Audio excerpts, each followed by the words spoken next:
China's natural environment varies hugely across the country. So does the architecture style. In southern part, people started from nest dwelling, and northern China has the tradition of cave dwelling. In the humid and rainy southern land, people build shelters in the tree to avoid flooding, wild animals, insects, and bugs.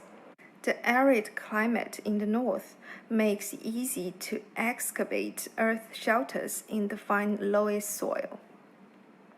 Yaodong, the house cave, spread out on the lowest plateau of Shanxi, Henan, and Shanxi. An estimated 40 million people still lived in these house caves until 1920s. Loess soil provide good heat preservation and solid protection in structure. Thus, the early cave dwellings were developed into a more formal house cave by people over the years to survive on the ravaged Loess Plateau. One room of a house cave is usually about 4 meters in length, 5 meters in height, and 3 meters in width, with an arched top. The arch structure design is key to the house cave for its durability, as the shape can resist compressive axial force effectively to prevent stress fractures, which will result in collapsing of the cave. A heat brick bed is the center of each house cave room, interconnected with the cooking hearth via internal flue system to heat the room, which is life-saving in the long bitterness of cold winter. 吊脚楼, otherwise known as stilt house, piling house, are elevated houses built on stilts or pilings over the surface of the rugged slope or a body of water. Southeast mountainous regions of China such as Hunan, Guizhou, Sichuan provinces see a wide spread of 吊脚楼.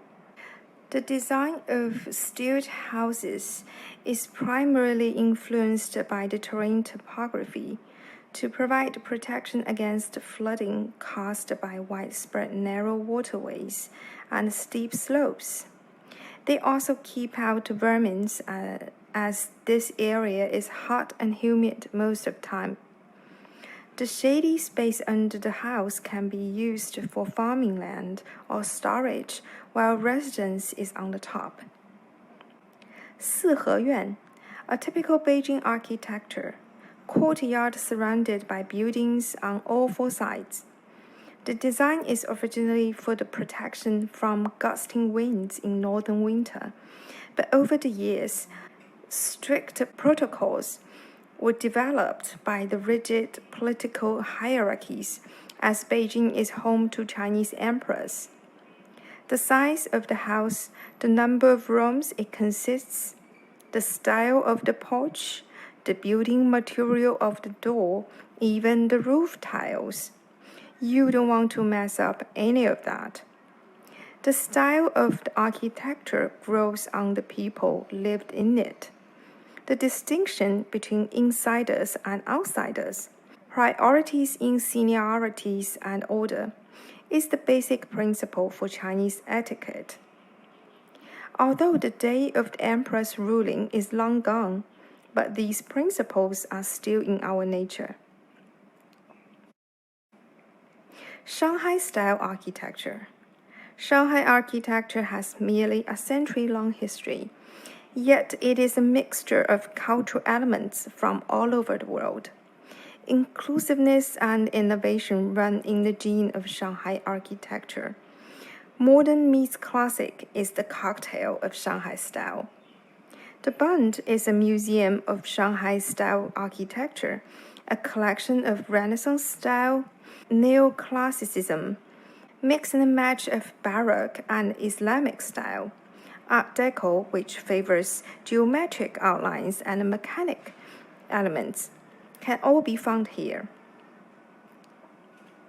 石库门 is a traditional Shanghainese architecture style combining Western and Chinese elements. It first appeared in the 1860s. named after the stone door frame, like 四合院 in the north. It is also fit for a large household.